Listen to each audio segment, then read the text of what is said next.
Boa tarde, amados. O nosso tema de hoje é sobre questionamento da fundação de igreja, né?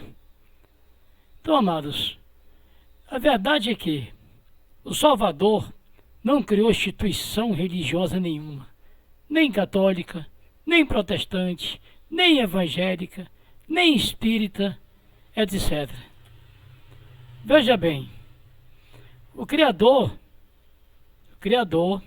permitiu que o templo físico existisse como memorial até que viesse o Salvador e construísse o verdadeiro templo, que é espiritual. Certo, amado? Então nós temos que tentar observar o seguinte, que nós, quando somos espectadores e ouvintes da palavra, nós só apenas escolhemos os ensinamentos.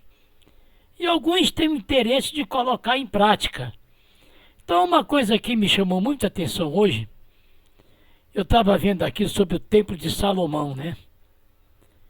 Eu fiquei assim, analisando e me perguntando para mim mesmo, será que o Salvador mandou construir esse templo? Ou Salomão tomou a iniciativa de construir esse templo? Essa é a primeira pergunta que eu faço a vocês. Será que o Salvador realmente deu ordem para Salomão erguer um templo? Isso é uma pergunta que eu faço para vocês, irmãos. E eu fico pensando, se o Salvador mandou Salomão erguer templo, então por que Salomão era bruxo? Por que Salomão foi ter com as moabitas e adorar o Deus das moabitas, que ele tinha que obedecer, né? Então essa é uma pergunta que eu faço, que em algumas outras matérias, logo no meu início do meu aprendizado, eu coloquei que o Templo de Salomão foi derrubado pelo 10º imperador romano Tito, né? E na qual a gente vai ver que esse templo foi derrubado depois de muito tempo. Eu fui fazer mais outro estudo. Lá está dizendo que foi Nabucodonosor que derrubou esse templo. Então, as contradições da história, a história, ela te mostra um lado que pode estar manipulado, um lado que pode estar maquiado, né? Então nós temos que pensar bem sobre isso, né? Porque no capítulo de Hebreus 9, 24, de fato, Cristo não entrou nem num santuário feito por mãos humanas.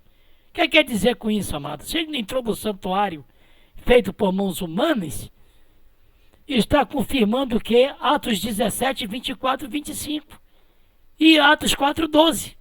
Se ele não entrou, então confirma os capítulos e versículos que eu acabei de citar agora. Certo, amado? Então, continuando, santuário feito por mãos humanas, figura do verdadeiro santuário, ele entrou no próprio céu a fim de apresentar-se agora diante do Deus em nosso favor, do seu Pai amado, do Pai eterno. Após a morte do Salvador, não deve mais existir templos físicos de maneira nenhuma. O templo é espiritual. Por que o templo é espiritual, amado? Porque você já tem onde recorrer diretamente a Ele.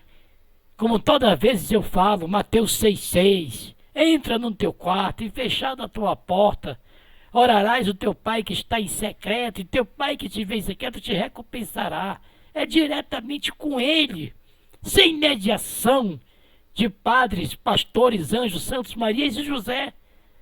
É eliminado qualquer tipo de mediação de liderança humana, liderança terrena. Certo, amado? Então veja bem, o Salvador criou alguma instituição religiosa? Aonde está ela? Hoje existe mais de 300 mil placas de denominações religiosas cristãs espalhadas no mundo inteiro, contraditórias, confusas e divididas. Isso segundo as estatísticas. Que espírito confuso é esse que revela algo diferente para cada líder? Quantas verdades existem? Pode a verdade estar dividida? Qual delas tem autorização dada pelo Salvador para representá-lo na terra? Abra a Bíblia e mostre qual dessas inúmeras placas tem autorização do Salvador para existir. Veja João 18:36. Respondeu-lhe Jesus. Citamos o nome Jesus Cristo, nome dado pelo sistema.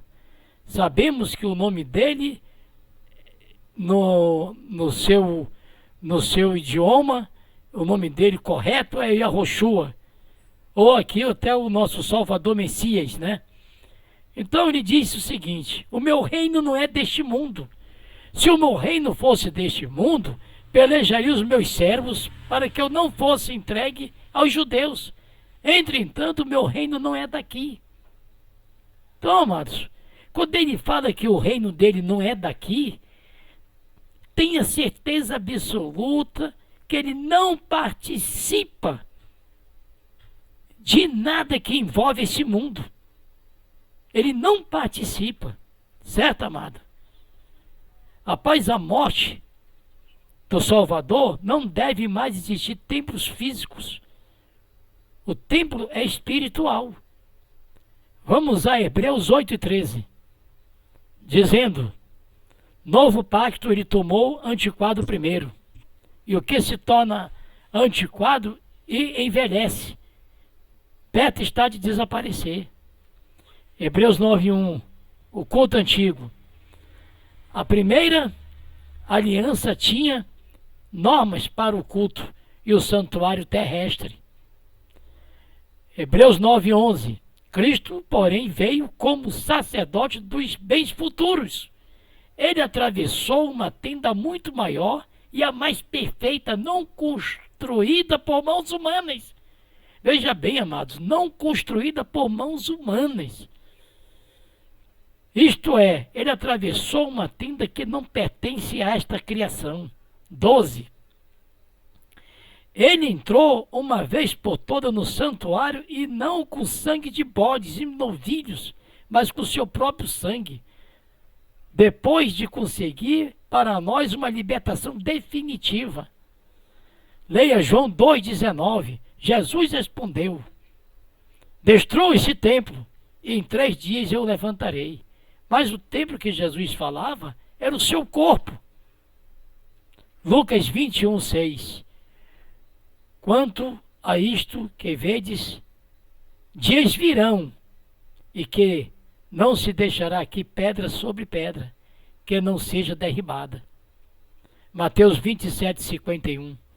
E eis que o véu do santuário se rasgou em 2, de alto a baixo, e a terra tremeu, e as pedras se fenderam. 1 Coríntios 3,16. Não sabeis que vós sois santuário de Deus e que o Espírito Santo de Deus habita em vós? Então, amados, ele aqui elimina ministérios eclesiásticos, ele elimina autoridades eclesiásticas, até porque ele é o supremo, é o único sacerdote, pastor, bispo, mestre de nossas almas, né? Então por isso ele é taxativo, que debaixo dos céus não há nenhum nome dado entre os homens que se importa que sejamos salvos. Atos 4:12. Até o próximo vídeo.